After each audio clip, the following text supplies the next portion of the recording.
Radio Kantipur, radio राष्ट्रको। प्रधानमन्त्री ओलीद्वारा बोलाइएको सर्वदलीय बैठक बालुवाटारमा जारी। संविधान संशोधन विधेयक लगायत समसामयिक विषयमा छलफल केन्द्रित। रुकुम पश्चिममा गत शनिबार भएको घटनाको सर्वत्र आलोचना। घटनाको छानबिन गर्न सहसचिव स्तरीय 5 सदस्यीय समिति गठन। अझै पनि जातीय विभेद कायम हुनु दुर्भाग्यपूर्ण। आज एकै दिन 90 जना कोरोना संक्रमित थपिए। संक्रमितको संख्या 772 पुग्यो। कोभिड-19 विरुद्धको खोप विकासका लागि 10 खर्ब 40 अर्ब अमेरिकी डलर बराबरको कोष स्थापना। भारतमा एकै दिन 6,500 बढी संक्रमित। र अनुशासन र साधन सभाको बारेमा छलफल गर्न एन्फाद्वारा कार्य समिति बैठक आह्वान। वार्षिक बजेट लगायतका 5 वटा एजेन्डा तय। नमस्कार, कान्तिपुर डायरीका साथमा बासु र म पवन। सुरु गरौँ अहिलेसम्मका प्रमुख प्रसंगबाट। प्रधानमन्त्री केपी शर्मा ओलीले संविधान संशोधन लगायत समसामयिक विषयमा छलफल गर्न बोलाउनु भएको सर्वदलीय बैठक बालुवाटारमा जारी छ। बैठकमा आगामी बजेट, संविधान संशोधन, कोरोना भाइरसको संक्रमण रोकथाम तथा पछिल्लो राजनैतिक घटनाक्रम लगायत विषयमा छलफल भइरहेको प्रधानमन्त्रीका प्रेस सल्लाहकार सूर्य थापाले जानकारी दिनुभयो। संसदमा प्रतिनिधित्व गर्ने सबै राजनैतिक दलका शीर्ष नेताहरूलाई बैठकमा बोलाइएको छ। बैठकमा भारतले अतिक्रमण गरेको नेपाली भूमि कालापानी, लिपुलेक र डेम्पियाधुरा समेटेर नक्सा अध्यावधि गरेपछि सोही अनुसार निशान छाप परिमार्जन गर्नका लागि सरकारले संविधान संशोधन विधेयक संसद सचिवालयमा दर्ता गरेको छ। सो विधेयकमाथि सबै दलबीच सहमति कायम गर्नका लागि बैठक केन्द्रित हुने प्रेस सल्लाहकार थापाले बताउनुभयो। सो विधेयक छलफलका लागि प्रतिनिधि सभाको भोलिको बैठकको कार्यसूचीमा राख्ने संघीय संसद सचिवालयको तयारी छ। रुकुम पश्चिममा 3 जनाको मृत्यु र 3 जना बेपत्ता हुने गरी भएको घटनाको छानबिन गर्न सरकारले गृह मन्त्रालयका सहसचिवको संयोजकत्वमा 5 सदस्यीय समिति गठन गरेको छ। गृहमन्त्री रामबहादुर थापाले दलित समुदायका युवाले मल्ल थर्के युवतीसँग विवाह गर्न खोज्दा भएको घटनाबारे छानबिन गर्न समिति गठन गरेको संसदलाई जानकारी गराउनु भएको हो। सामाजिक सद्भाव, जातीय सद्भाव कायम राख्न, शान्ति सुरक्षाको स्थितिलाई मजबुत बनाइराख्न जिल्ला प्रशासन कार्यालय जाजरकोट र रुकुम पश्चिम बीच समन्वयात्मक ढंगबाट काम भइरहेको छ। यस घटनाको सत्य तथ्य छानबिन गरी राय सहितको प्रतिवेदन पेश गर्नका लागि गृह मन्त्रालयका सहसचिवको संयोजकतामा प्रहरी वरिष्ठ उपरीक्षक, राष्ट्रिय अनुसन्धान विभागको अधिकृत प्रतिनिधि, महानिधिवक्ताको कार्यालयका अधिकृत प्रतिनिधि र गृह मन्त्रालयको उपसचिव रहने गरी 5 सदस्यीय छानबिन समिति गठन गरिएको छ।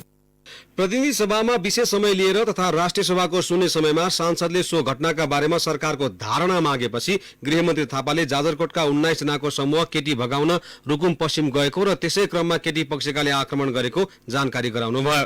केटी भगाउन गएका नवराज विक सहित 3 जनाको शव भेटिए पनि ज्यान जोगाउन भेरी नदीमा हाम फालेका 3 जना अझै बेपत्ता छन्। केटा पक्षका अन्यलाई सामान्य सोधपुछपछि प्रहरीले छाडेको पनि मन्त्री थापाले जानकारी गराउनुभयो। उहाँले कानूनी राज्य स्थापना गर्न सरकार दृढ रहेको भन्दै घटनामा संलग्न केटी पक्षका वडा अध्यक्ष सहित 12 जनालाई नियन्त्रणमा लिएको बताउनुभयो। जाजरकोटको भेरी नगरपालिका 4 राणा गाउँका नवराज गत शनिबार आफूले मन पराएकी रुकुम पश्चिम चौरजहारी नगरपालिका 8 सोतीकी मल्ल थर्की किशोरीलाई लिन गएका थिए। केटी पक्षले केटा पक्षबाट आएका व्यक्तिलाई आक्रमण गर्दा सो घटना भएको थियो। प्रतिनिधि सभाको आजको बैठकको सुरुमा नै कांग्रेसका सांसदले सो घटनामा राजनीतिकरण हुन सक्ने भन्दै निष्पक्ष र स्वतन्त्र छानबिन गर्न संसदीय समिति गठनको माग गरेका थिए। कांग्रेस सांसद मीन विश्वकर्मा र प्रकाश रसाइलीले निष्पक्ष छानबिनको माग गरे। नेकपाकी पार्वती कुमारी विसुङखे र समाजवादी पार्टीकी रेणुका गुरुङले पनि छानबिनको माग गरे। पूर्व गृहमन्त्री समेत रहेका नेकपाका सांसद जनार्दन शर्माले आफ्नो निर्वाचन क्षेत्रको घटना भएकाले वस्तुस्थितिबारे सदनमा जानकारी गराउन पाउनुपर्ने माग गर्नुभएको थियो। सो लगत्तै कांग्रेसका सांसदले सत्तारूढ दलको नभई सरकारको धारणा माग गरेको भन्दै विरोध गरेका थिए। राष्ट्रिय सभामा पनि सांसदले कानूनले छुवाछुतलाई वर्जित गरेको भन्दै अहिले पनि दलितमाथि गैर दलितबाट आक्रमण हुनु लज्जास्पद विषय भएको बताएका थिए। छुवाछुतको आधारमा मानव बीच विभेद कायम रहनु सामाजिक व्यवस्थाको लज्जाको विषय ठहरिने उनीहरूको तर्क थियो। किशोरीलाई मनोसामाजिक परामर्श र संरक्षणमा विशेष ध्यान दिन पनि सांसदले सरकारको ध्यानाकर्षण गराएका थिए। नेपाली कांग्रेसले 3 जनाको ज्यान जाने गरी रुकुम पश्चिममा भएको घटनालाई दलित समुदायमाथिको हिंसाको रूपमा लिएको बताएको छ। प्रवक्ता विश्वप्रकाश शर्माले आज एक विज्ञप्ति जारी गर्दै देशलाई नै स्तब्ध बनाउने घटनाको निष्पक्ष छानबिन गर्न माग गर्नु भएको छ। यो घटनाले सामाजिक विभेद तथा विसंगति, राज्य प्रशासनको भूमिका र निष्पक्ष अनुसन्धान तथा दण्डको प्रश्न उब्जाएको पनि कांग्रेसले बताएको छ। कांग्रेसले लकडाउनका समयमा एक जिल्लाबाट अर्को जिल्लामा युवाहरूको समूह जाँदै गर्दा रोक्ने कार्य प्रशासनले नगरेकोमा पनि प्रश्न उठाएको छ। सरकारले नेपालको नक्सा अद्यावधिक गरेसँगै संघीय संसदले पनि लोगो परिवर्तन गरेको छ। संघीय संसदका दुवै सदन प्रतिनिधि सभा र राष्ट्रिय सभाको लोगो परिवर्तन गरिएको हो। संसदको लोगोमा अद्यावधिक गरिएको नेपालको नक्सा राखिएको छ। संघीय संसदको नयाँ लोगो आजैबाट प्रयोगमा ल्याइएको छ। प्रतिनिधि सभा र राष्ट्रिय सभाका कार्यव्यवस्था परामर्श समितिका अस्ति आइतबार बसेको बैठकले संघीय संसदको लोगो र सांसदले लगाउने लोगोमा अद्यावधिक नक्सा राख्ने निर्णय गरेका थिए। भारतीय अधिक्रमणमा रहेका कालापानी, लिपुलेक र लिम्पियाधुरा समितिको नक्सा सरकारले गत बुधबार जारी गरेको थियो। सरकारले नक्सामा ती भूमि राखेर अद्यावधिक गरेपछि संसदले अद्यावधिक नक्सा प्रयोगमा ल्याउने निर्णय गरेको हो। सोही निर्णय अनुसार सांसदहरूले लगाउने लोगो, रोस्टरमा भएको प्रतीक चिन्हलाई अद्यावधिक नक्सा अनुसार परिमार्जन गरिएको हो। भारतीय अतिक्रमणमा परेका कालापानी, लिपुलेक र लिम्पियाधुरा समेटेर जारी गरेको नक्सा अनुसार निशान छाप परिमार्जन गर्न सरकारले संविधान संशोधन विधेयक संसदमा दर्ता गराइसकेको छ।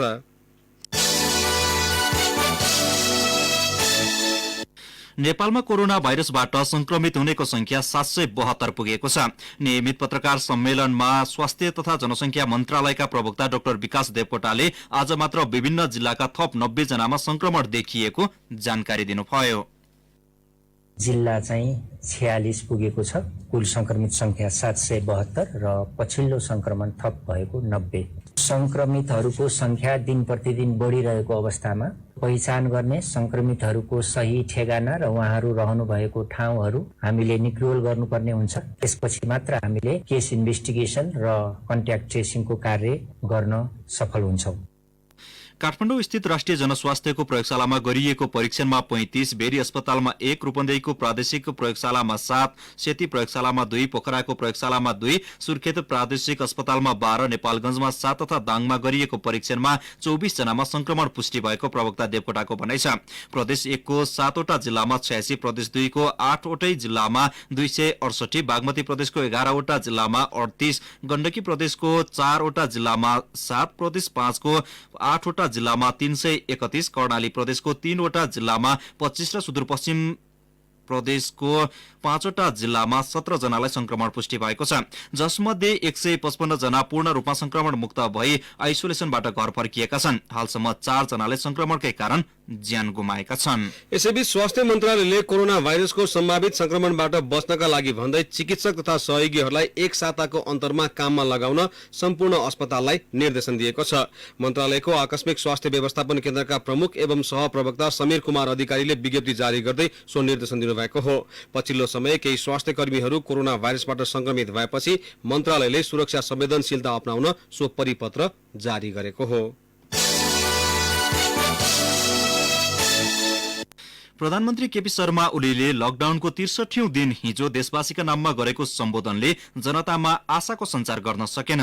झण्डै 1 महिनापछि देशवासीलाई सम्बोधन गर्न आएका प्रधानमन्त्रीबाट खास कुरा सुन्न चाहेका नागरिकले आश्वासनका पुलिन्दा र केही तथ्यगत गल्तीहरूमै चित्त बुझाउन पर्यो।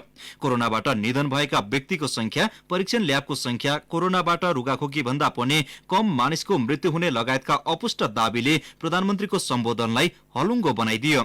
जबकि नागरिक सरकार प्रमुखबाट कोरोना विरुद्धको लडाईका बारेमा स्पष्ट कार्ययोजना र नीतिबारे जान्न चाहन्थे। मुलुकको अर्थतन्त्र मात्र होइन, नागरिकको मनोबल समेत नराम्ररी दोब्रिएका बेला प्रधानमन्त्री केपी शर्मा ओलीले राष्ट्रका नाममा गर्ने सम्बोधनले केही राहत प्रदान गर्नेमा धेरै आशावादी थिए।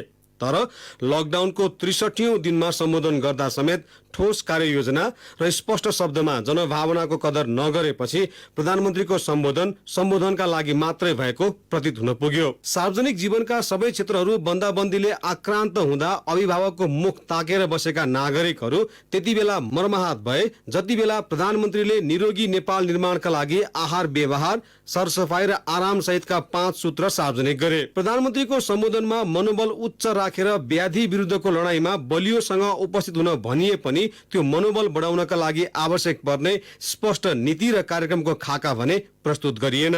लकडाउनको समयावधि बढाइरहने, तर सम्बोधनमा कोरोनाको संक्रमणबाट जीवन गुमाउनेहरूको संख्या हामीले सामान्य ठानेका मौसमी रुगाखोकीबाट मर्ने भन्दा पनि कम भएको दलिल पेश गरेर सरकारले जनताको आक्रान्त मनमा नुनचुक दल्ने काम गरेको छ। लकडाउन भएको 2 महिना बितेको केही दिनपछि सरकार प्रमुखबाट आएको सम्बोधन मुलुकले अहिले भोगिरहेको समस्या र भविष्यमा आउने चुनौतीको अनुमान गर्नबाट पनि चुकेको छ। कोरोना महामारीबाट जनतालाई मुक्त गर्ने, यसबाट सिर्जित संकटबाट मुलुकको अर्थतन्त्रको रक्षा गर्ने र रोग तथा भोगबाट जनतालाई जोगाउने कामलाई प्रमुख दायित्व ठानेको उद्घोष भए पनि कोरोना कहरको अनिश्चयकालीन समयमा आशाको दीप बाल्ने काम पनि हुन सकेन। तथ्यगत कमजोरी सहित आएको प्रधानमन्त्रीको सम्बोधनले बालुवाटार र मन्त्रालय बीचको दूरीलाई पनि उदाङ्गो पारिदिएको छ। तर सम्बोधनमा प्रधानमन्त्रीले कोरोना संक्रमण रोकथाम र नियन्त्रणमा संघ, प्रदेश र स्थानीय तहबीच प्रभावकारी समन्वयको दाबीलाई छाडेका छैनन्। 2 महिना भन्दा बढी समय घरभित्र रहेका नागरिकले जेठ 20 पछि के हुन्छ भन्ने सुन्न चाहेका बेला लकडाउनको यो अवधिमा परीक्षणको दायरा बढाएर जोखिम कम रहेका स्थानहरूमा लकडाउन खुकुलो पार्ने या यसैको निरन्तरता रहने भन्नेमा पनि सम्बोधनले आवश्यक स्पष्टता ल्याउन सकेन। नेपालीको मनोबल उच्च रहेको र प्रतिरोध क्षमता पनि असाधारण रहेकाले कोरोना पराजित हुनेमा प्रधानमन्त्री विश्वस्त रहे पनि सरकारको यस्तै रवैयाले नेपाल र नेपालीले कोरोना भाइरसलाई पराजित गर्नेमा नागरिक विश्वस्त हुन सकेका छैनन्। समय क्रमसँगै कोरोना बरु बिस्तारै पराजित हुँदै जाला, तर सरकार जनताको विश्वास जित्न र अर्थतन्त्रलाई ट्र्याकमा ल्याउन पराजित भएमा उत्पन्न हुने अर्को महामारीको सामना कसरी गर्ने होला? कान्तिपुर डायरीमा अब ब्रेकको पालो। अब बाँकी प्रसंग सुरुमा कान्तिपुर सविस्तार। कान्तिपुर सविस्तार। मुलुकी देवानी संहिता ऐन 2074 को दफा 18 को 1 मा कुनै पनि धर्म, वर्ण, जात जाति, लिंग, वैचारिक आस्था वा यस्तै अन्य कुनै आधारमा भेदभाव गर्न नपाइने प्रावधान छ। तर व्यवहारमा लागू हुन नसक्दा जातीय विभेदको धरहरा दिनदिनै अग्लिरहेको छ। जाजरकोट घटना पनि यसको एक उदाहरण हो। जाजरकोटका नवराज विक यही जातीय विभेदको रापमा पिल्सिएका पात्र हुन्। उनी मात्र होइन, उनका 2 साथी टीकाराम सुनवार र गणेश बुढाले पनि ज्यान गुमाए। घटनाको यकिन तथ्य बाहिर नआएको यस अवस्थामा अनेक अड्कलबाजीहरू पनि भइरहेका छन्। कानूनका जानकार भने घटनाको कारण जेसुकै होस्, मानिसको ज्यान गएकोले यसमा मुलुकी अपराध संहिता ऐनको ज्यान सम्बन्धी कसुरका विभिन्न दफा आकर्षित हुने बताउँछन्। सो ऐनको दफा 177 मा ज्यान मार्ने नियतले कुनै काम गर्न नहुने, 78 मा ज्यान जान सक्ने काम गर्न नहुने, 179 मा उत्तेजना वा रिसको आवेशबाट ज्यान लिन नहुने र 183 मा ज्यान मार्ने उद्योग गर्न नहुने लगायतका व्यवस्था छन्। यस घटनामा ज्यान पनि गएको र ज्यान मार्ने उद्योग पनि आकर्षित भएको देखिन्छ। वरिष्ठ अधिवक्ता कृष्ण सापकोटा, जानी सोची बुझी गरिने चाहिए गरिएको काम हो। त्यसकारणले यो कुनै दृष्टिकोणबाट पनि एक्सक्युजेबल हुँदैन। तर के भने अब त्यो घटना अब यसलाई तपाईँले कस्तो कति सिरियस त्यो घटना हो भन्नको लागि त त्यो घटनाको होल इन्फर्मेसन लिनुपर्छ। अब झैझगडा गर्दाखेरि सामान्य कुटपिटबाट अकस्मात गम्भीर त्यस्तो आफ्नो के गाउँले त्यस्तो सिरियस अङ्गमा लागेर मर्या हो अथवा 4-5 जना अथवा धेरैजना मान्छेले साङ्घातिक कुटपिट गरेका। अब त्यो क्राइमको ग्राभिटी चाहिँ कति कुन लेभलमा छ भन्ने कुरा त सम्पूर्ण फ्याक्ट फाइन्डिङले नै बताउँछ। भारत र पाकिस्तानमा यस्तो घटनाको हत्यालाई अनर किलिङ अर्थात जात र धर्म संरक्षणका लागि गरिने हत्याका रूपमा परिभाषित गर्दै मृत्युदण्डसम्मको सजाय दिने प्रावधान छ। यस्तो घटनामा ज्यान मार्ने कसुर मात्रै नभई मुलुकी अपराध संहिताको भेदभाव तथा अन्य अपराधजन्य व्यवहार सम्बन्धी कसुर समेत लाग्ने वरिष्ठ अधिवक्ता लव कुमार मैनालीको तर्क छ। जातिपातीको पनि जुन व्यवस्था छ थप गरे भने अपमानजनक अमानवीय व्यवहार गर्न पनि नहुने भन्ने पनि लगाउन सक्लान्। तर बेसिकली अब लाग्ने भनेको त ज्यान मुद्दै नै हो होइन। जातीयता छुवाछुतलाई 2020 सालको मुलुकी ऐनले नै अपराध करार गरिसकेको थियो। पछिल्लो पटक नेपालको संविधान 2072 को प्रस्तावनामै जातीय छुवाछुत अन्त्य गर्ने उल्लेख छ। विक्रम सम्वत 2063 मै छुवाछुत मुक्त राष्ट्र घोषणा गरिसकिएको अवस्था छ। तर समाजमा यिनको कार्यान्वयन र प्रभावकारिता शून्य बराबर छ। कानूनमा त हामीले जात जातिमाथि हुने विभेद उन्मूलन गर्यौं, तर समाजले भने यसलाई सामान्य रूपमा अझै लिन नसकेको पछिल्लो दृष्टान्तले उजागर गर्छ। यस्ता घटना अन्त्यका लागि सामाजिक चेतनाको विकास हुनुपर्ने अधिवक्ता सापकोटाको भनाइ छ।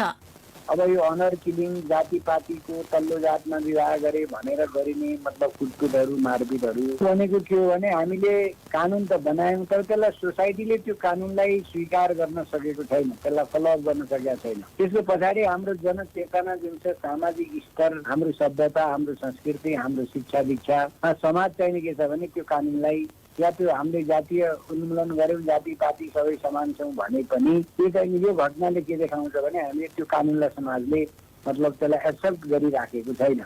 संविधानले जीवनसाथी छान्ने अधिकार दिएको छ। जात र धर्मको आधारमा विभेद त्यहाँ कतै छैन, तर समाजको सोच फराकिलो नहुँदा फरक जातिसँगको प्रेम र विवाह वर्जित प्राय छ। लोकतन्त्र प्राप्ति पश्चात मात्रै अन्तर्जातीय विवाहकै कारण 12 भन्दा बढीले ज्यान गुमाएको जानकारहरू बताउँछन्। मानवाधिकार आयोगकी प्रवक्ता मोहना अन्सारी यस्ता बर्बर घटनामा कुनै पनि हस्तक्षेप बिना निष्पक्ष रूपमा छानबिन गरी दोषी उप कडा भन्दा कडा कारबाही गर्नुपर्ने बताउनुहुन्छ।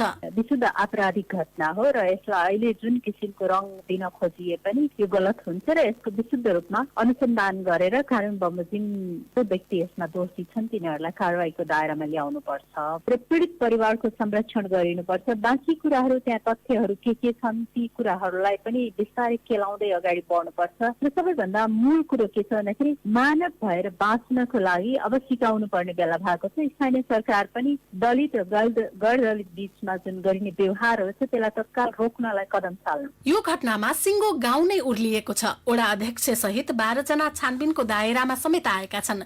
घटनाबारे सत्य तथ्य नआइकन बोलिहाल्न मिल्ने अवस्था पनि छैन, किनकि घटनास्थल तत्कालीन जनयुद्धको गढ मध्येको एक अनि छुवाछुत मुक्त जिल्ला पनि हो। त्यसैले पनि घटनालाई लिएर जातीयकरण वा राजनीतिकरण गरिएको हो कि भन्ने अड्कलबाजी भइरहेका छन्। स्थानीय वेदबहादुर मल्ल जातपातको कुनै पनि हाम्रो यो भेदभावको सवाल होइन र यसमा चाहिँ हाम्रो अगाडि चाहिँ दुईटी नातिनी को पनि विवाह भएको छ दलितहरूसँग, अनि उनीहरूबाट बसाबसी पनि भएका छन्। हाललाई एकजना छोराको पनि अन्तर्जातीय विवाह भएको छ। पीडित पक्षले भने केटीको माइती पक्षले नै नियतवश र योजनाबद्ध ढंगले घटना घटाएको आरोप लगाएका छन्। दोषीलाई तत्काल कानूनी दायरामा ल्याउनु पर्ने उनीहरूको माग छ। मृतक टिकाराम नेपालीका बुवा सोमे नेपाली छोरा मर्दाको पीडा छ, त्यो केटी पछिको मान्छेहरूबाट छोरालाई हानेर मारेका छन् अनि दुःख लाग्छ। दोषीहरूलाई कारबाही हुनुपर्छ भनाइ छ मेरो। आपसी झडपका क्रममा घटना भएको हुन सक्ने प्रहरीको प्रारम्भिक अनुमान छ। यस सम्बन्धमा अनुसन्धान अघि बढाइसकिएको प्रमुख जिल्ला अधिकारी उपेन्द्र राज पौडेलको भनाइ छ। दोषीलाई र पीडकलाई दण्ड र पीडितलाई न्याय दिने हिसाबले हामीले अनुसन्धान तदारुकता साथ रफ्तारमा अगाडि बढाइरहेका छन्। दबाव र प्रभावमा नपरिकन निष्पक्ष र तटस्थ रहेर हामीले अनुसन्धान प्रक्रिया अगाडि बढाइरहेका छौँ। प्रहरी लागेको छ, सशस्त्र प्रहरी पनि परिचालन गरेका छौँ। आवश्यक परेको अवस्थामा सेनालाई पनि हामीले चाहिँ परिचालन गर्छौँ। त्यो हिसाबले सबै सुरक्षा निकायहरू समन्वय र सहकार्यमा हामीले अनुसन्धानलाई रफ्तारमा अगाडि बढाइरहेका छौँ। सरकारले यस घटना सम्बन्धमा छानबिन गर्न 5 सदस्यीय समिति समेत बनाएको छ। यद्यपि कानूनका जानकार भने सरकारले छानबिनका लागि बनाएको सो समिति बेतुक र प्रहरी अनुसन्धानमा खलल पुर्याउने सम्भावित अस्त्र हुन सक्ने तर्क गर्छन्। छानबिन गठन गर्ने जरुरी छैन। कम्पिटेन्ट अथोरिटी छ, उसले ल्याउँछ, इन्भेस्टिगेसन गर्छ, सिकिहाल्छ नि।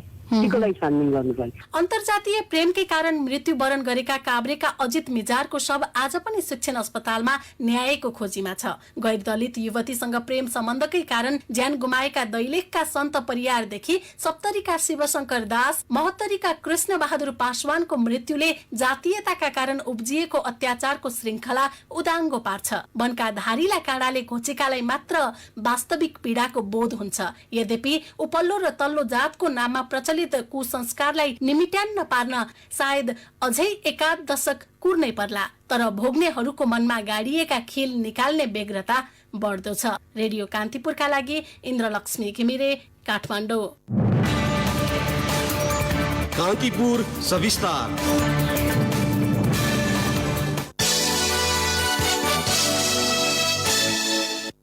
बागमती प्रदेशले आगामी आर्थिक वर्षको नीति तथा कार्यक्रम प्रदेश सभामा पेश गरेको छ। प्रदेश प्रमुख विष्णु प्रसाईले प्रदेश सभाको आजको बैठकमा पेश गरेको नीति तथा कार्यक्रमले स्वास्थ्य र कृषिलाई उच्च प्राथमिकतामा राखेको छ। संघीय सरकार र स्थानीय तहसँग समन्वय गरी निशुल्क आधारभूत स्वास्थ्य सेवालाई प्रभावकारी र सुदृढ बनाउन स्वास्थ्य संस्थामा जनशक्ति, उपकरण तथा औषधिको उपलब्धता सुनिश्चित गरिने प्रदेश सरकारले कोभिड-19 का कारण सिर्जना भएको असहज परिस्थितिबाट विपन्न नागरिकको जीवनमा पर्न सक्ने असरलाई सम्बोधन गर्न स्थानीय तहसँगको सहकार्यमा विशेष कार्यक्रम सञ्चालन गर्ने विषय प्राथमिकतामा राखेको छ। यता गण्डकी प्रदेशसभा बैठकमा प्रमुख प्रतिपक्षी दल कांग्रेसले सांसदलाई दिँदै आएको रकम रोक्न माग गरेको छ। बैठकमा बोल्दै कांग्रेस सांसद भागवत प्रकाश मल्लले सांसदलाई दिइने रकम आगामी वर्ष नदिन माग गर्नुभयो। मल्लले सांसदको लागि दिइने रकम स्वास्थ्य क्षेत्रमा लगानी गर्न सरकारलाई सुझाव दिनुभयो। बैठकको सुन्ने समयमा बोल्दै मल्लले विश्व नै संकटमा परेको समयमा सांसदको निर्वाचन क्षेत्र विकास पूर्वाधार कार्यक्रम कटौती गर्दै स्वास्थ्य संरचना र स्रोत साधनमा जोड दिन आग्रह गर्नुभयो।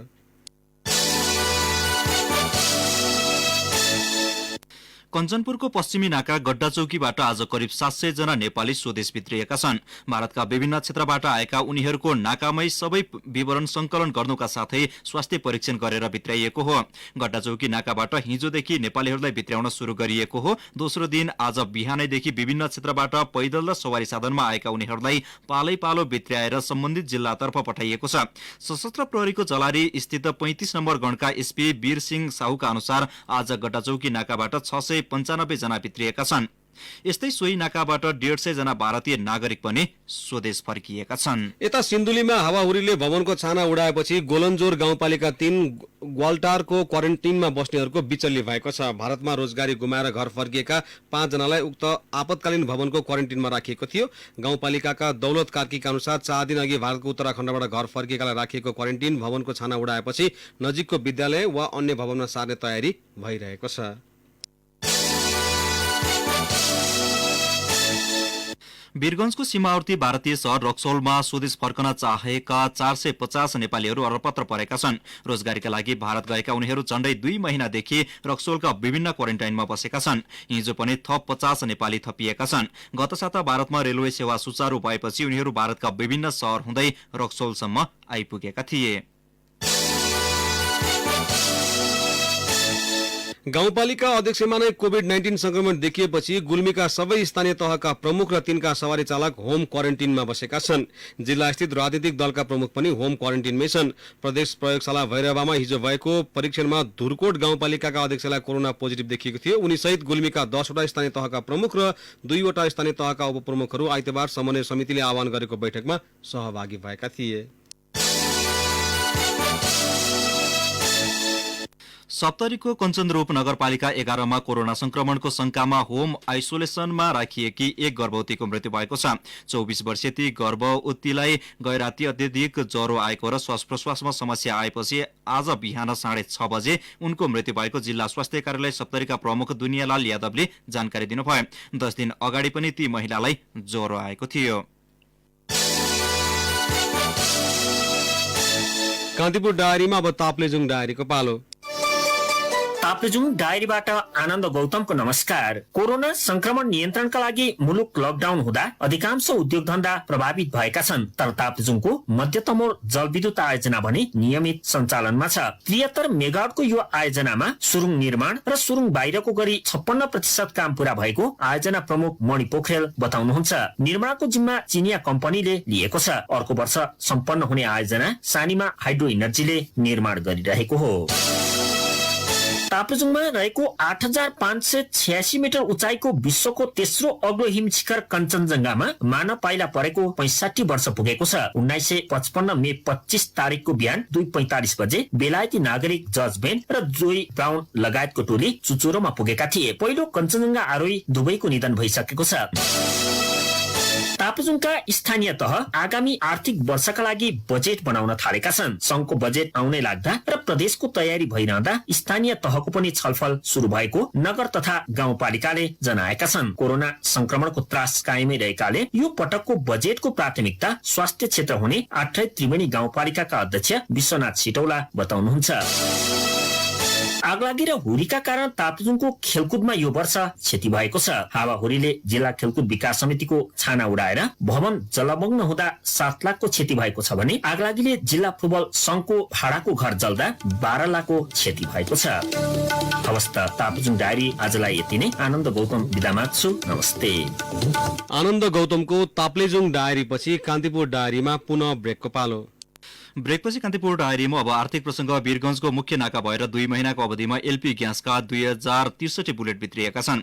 जारी लकडाउनका बीचमा सो परिमाणमा बुलेट भित्रिएको आईसीपी सञ्चालक इन्टर मोडल यातायात विकास समिति प्रमुख कमल गेवालीले जानकारी दिनुभयो। यस अवधिमा कुल 12,256 मालवाहक सवारी साधन भारतबाट आईसीपीमा भित्रिएका छन्।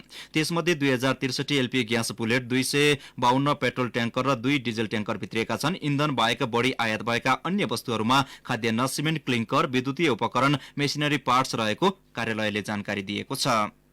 अब मुलुक बाहिरको प्रसंग। भारतमा कोरोना संक्रमित को संख्या तीव्र गतिमा बढ़िरहेको छ। एकै दिन 6,535 जनामा कोरोना भाइरस संक्रमण पुष्टि भएको अल जजिराले जनाएको छ। यो सँगै त्यहाँ संक्रमितको संख्या 1,46,376 पुगेको छ।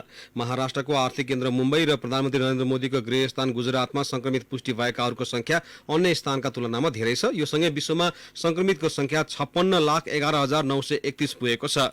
3,48,364 जनाले संक्रमणकै कारण ज्यान गुमाएका छन्। 23,88,375 जना पूर्ण रूपमा संक्रमण मुक्त भइसकेको वर्ल्डोमिटरले जनाएको छ। यसैबीच कोरोना भाइरस संक्रमण विरुद्धको खोप विकासका लागि 10 खर्ब 40 अर्ब अमेरिकी डलर बराबरको कोष स्थापना भएको छ। युरोपियन युनियनको प्रमुख अर्सुला भोन देर लियनले ट्वीट गर्दै खोप विकासका लागि कोष स्थापनामा सफलता मिलेको बताउनु भएको हो। यद्यपि सो कोषमा अमेरिकाको भने समर्थन नरहेको अल जजिराले जनाएको छ। अब खेल प्रसंग। अखिल नेपाल फुटबल संघ एन्फाले अनुशासन र साधारण सभाको बारेमा छलफल गर्न कार्यसमिति बैठक बोलाएको छ। बैठक यही जेठ 19 गते बस्ने एन्फाले जनाएको छ। एन्फाको संशोधित विधान अनुसार बैठकका लागि एक साता अगावै सूचना जारी गर्नुपर्ने प्रावधान अनुसार जेठ 19 मा भिडियो कन्फरेन्स मार्फत बैठक बस्ने प्रवक्ता किरण राईले जानकारी दिए। एन्फाको वार्षिक बजेट लगायतका 5 वटा एजेन्डा तय भएको छ। बैठकमा कोरोना प्रभावित जिल्ला, क्लब र व्यक्तिलाई प्रदान गर्ने कोरोना राहतका बारेमा पनि छलफल हुनेछ। एन्फाको साधारण सभा अनुशासन र विविध एजेन्डा तय गरिएको छ। कोरोनाकै कारण एन्फाको साधारण सभा अन्तिम समयमा आएर स्थगित गरिएको थियो। बैठकले एन्फाको वार्षिक साधारण सभाको सम्बन्धमा निर्णय गर्ने बताइएको छ। संस्था विरोधी गतिविधि गरेको आरोपमा एन्फाले अघिल्लो साता मात्र ललितपुर जिल्ला अध्यक्ष पुरुषोत्तम थापालाई साधारण सभासम्मका लागि निलम्बन गरेपछि यसबारे पनि बैठकमा छलफल हुनेछ। एन्फाको सो निर्णयलाई लिएर कार्यसमिति भित्रै विवाद छ। एन्फाको सचिवालय बैठकले ललितपुर जिल्ला अध्यक्षलाई स्पष्टीकरण सोध्दै निलम्बनको निर्णय गरेको थियो। सो निर्णय विधान र विधिसम्मत नरहेको भन्दै वरिष्ठ उपाध्यक्ष पंकज नेमवाङले विरोध जनाएका थिए। त्यसपछि यो विषयले कार्यसमिति बैठकमा प्रवेश पाएको हो। अवस्था साथ अहिले कान्तिपुर डायरी समाप्त हुन्छ। राति 8 बजे सिक्युरिटी एन्ड क्राइम डायरीका साथ आउने नै छौँ। तबसम्मका लागि बासु र पवनलाई आज्ञा दिनुहोस्। नमस्कार।